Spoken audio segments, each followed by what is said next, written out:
government-owned and controlled corporations, and the four ways they impact public finances. Number 1. GOCCs can help attain public policy goals. The primary rationale for the creation of GOCCs is the need for government to intervene in cases of market failure.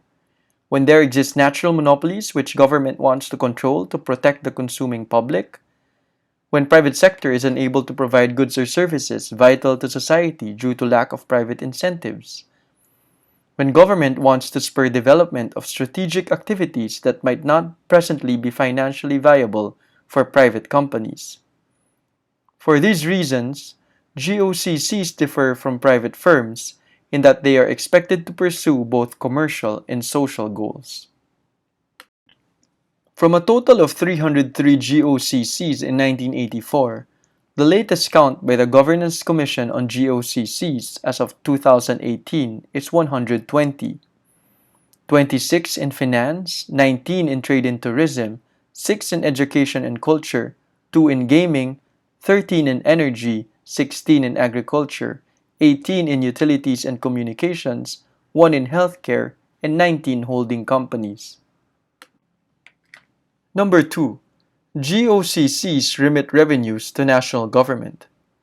Given the assets held by GOCCs and the investments they receive, they are also expected to become important sources of income for the national government. As of 2018, total assets of the GOCC sector monitored by GCG amount to 7.9 trillion pesos. Government financial institutions accounts for 67% of total assets.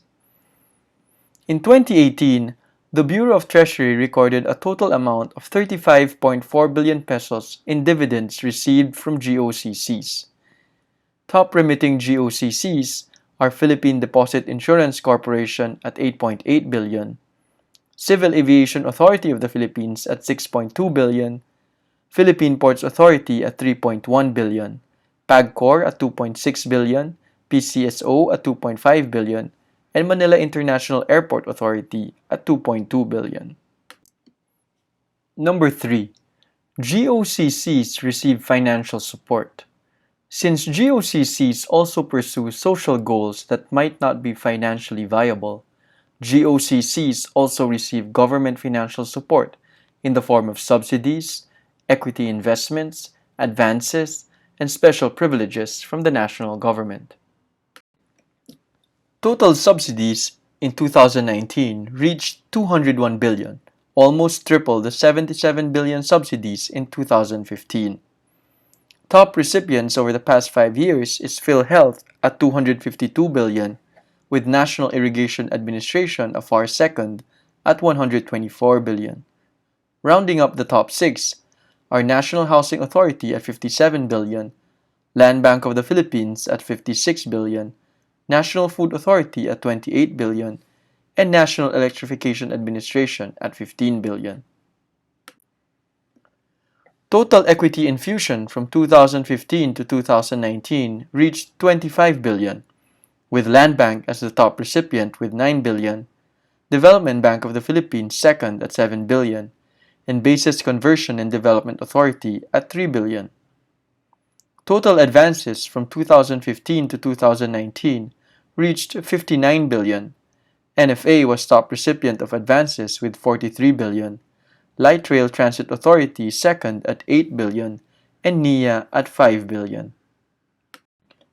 Apart from pursuing non-commercial ventures, another factor adversely affecting GOCC profitability is the over-centralization of decision-making and that many decision-makers are not held accountable for their performance.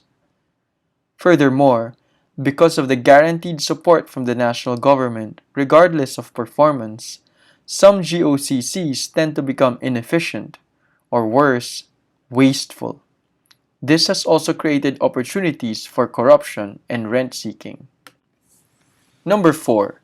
GOCCs create direct and contingent liabilities for national government. As of 2018, direct liabilities of the GOCC sector monitored by GCG amount to 4.2 trillion, Government financial institutions account for 63% of total liabilities. If GOCCs fail to pay for these liabilities, the national government will have to take it on. Apart from direct liabilities, the national government will also have to shoulder contingent liabilities should any of the GOCCs be unable to cover for their contractual obligations. In assessing GOCCs, one must ask, do the benefits of running GOCCs outweigh the costs? If not, what is the direction of reform? Regularization, restructuring, partial or full privatization? A careful analysis of each GOCC must be done to identify the best way forward.